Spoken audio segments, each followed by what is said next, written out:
All right, welcome to Locomotion Basics. So before we get into the fancy stuff, I want to cover a couple things.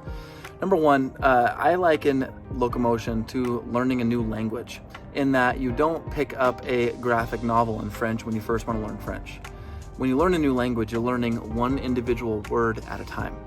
And once you learn enough words, you then can string them together to form basic sentences. And honestly, you could live there for a long time, and that could get you very far in learning that language. Eventually, you can start having conversations, and that's what we would refer to as improvisation. Okay, so beyond that though, beneath that, when we're learning basic locomotion patterns, there's a couple things we really want to keep in mind. And number one is staying as soft as possible. And what I mean by that is when you're crawling around, when you're new, if you're anything like me, it's going to be very clunky. It's going to be very loud. We want to think of this as a low impact type movement.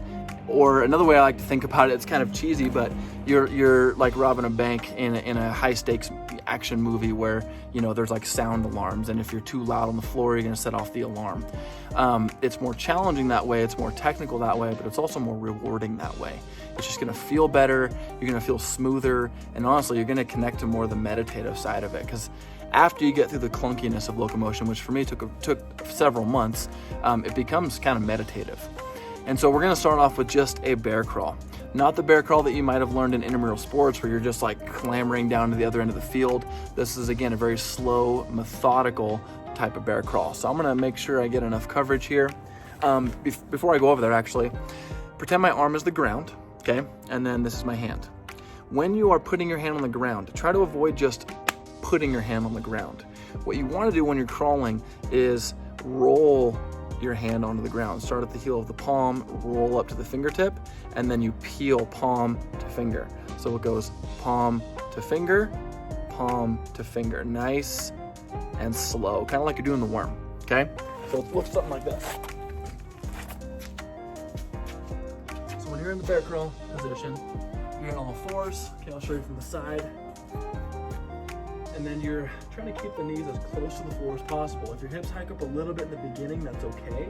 But as you build more strength and mobility, you want to keep those knees as close to the ground as possible. I'll show you from the side first. All right, so after we establish this position, where just like we walk, it's opposite hand and foot. We step forward with the foot, and then with the hand, we roll the palm onto the ground. Roll the palm on the ground. Roll. Just like that, okay? So going forward, and again, it may not look or feel this smooth. It certainly didn't for me at first, but you're just trying to focus on rolling the hand, nice and soft. And then going backwards is definitely tougher, but you just do the opposite. You now go finger to palm, okay? So finger to palm, finger to palm, finger to palm. Just like that. Okay? In the bear crawl specifically, you're going to be very tempted to want to spread out because it's easier. It actually makes it a lot harder.